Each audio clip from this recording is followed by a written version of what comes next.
about 5 years ago, I was a graphic designer over at Scorpion Helmets, and I'm going to give you guys a little bit of inside scoop on what happened to that company, because it had the potential to be much bigger than it is today, and some pretty big things went down.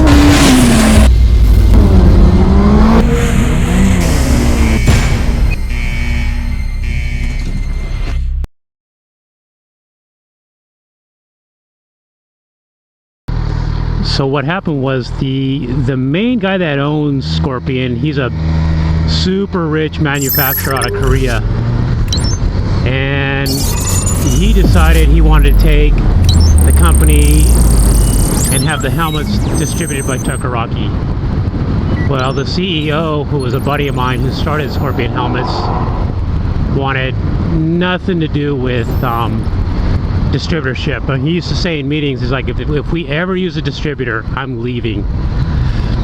And so yeah, but the guy that owned the company, he decided, yeah, we're going to use Chuckwalla to distribute just the helmets, not the clothing. And I just remember from there, things just started getting really weird, and eventually they let him go. And he was the one that was basically, like any great company, the greatness starts at the top and works its way down. And basically he was the one that you know, the culture revolved around him. And when he left, everybody else started leaving behind him. Basically when I left about a year later, I think I was the last person to leave that was there when I started. So a lot has changed over at Scorpion, not for the good. And you know, if you're wondering why it ever kind of lost some of its luster, that's a big part of it. So being at Scorpion definitely had its perks, and one of the big perks was we sponsored a local track called Chuckwalla, which is about 2.5 hours away from my house, out in the middle of the desert. But it's probably the best track around, and we used to get free ride days. So anytime they had like an open track ride day, I could go for free, bring a buddy or two, and we'd go out there and burn laps. So I'm at the track one day, and pitted next to us is this guy that was just wild. I mean, he had like a military pit set up, and like with camo and stuff over his shade canopy, and he had this like a fake Coyote and like a recorder that was, you know, playing like howling sounds, like coyotes howling. And eventually I had to like go over there and be like, hey bud, you mind turning off that howling noise? It's pretty irritating, and the girls are getting all freaked out. John Wayne Airport. So he did. He was cool.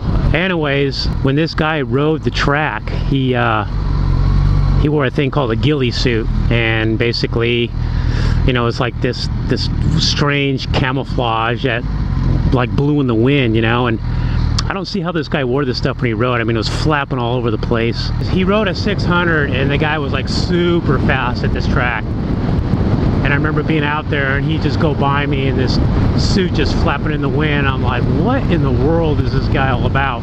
I looked him up on the internet, and he went by me in this left-hand corner, and he was so low to the ground, I couldn't believe it. I mean, the guy was like a GP racer in the corners. They had this long left-hand corner on the track. I like to call it Talladega. And it's just a long, sweeping left-hand corner for like 180 degrees. And he went around that corner, and he was dragging his helmet on the ground. And I'm like, you gotta be shitting me. I'd never seen that in my life. I've seen elbows on the ground from the MotoGP guys on TV, but this guy drug his helmet on the ground. And I was so curious about it, I went home and I looked it up, and I actually found a video of him doing it. I couldn't believe there was a video of it. And with no further delay, let's check it out.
So like I said, that was about 5 or 6 years ago. I haven't seen the guy around since. I don't know where he's at or what he's doing. But that's pretty much it, man. I thought that was such an amazing thing that probably most of you have never seen before, so I wanted to bring it to you. So I hope you dug it.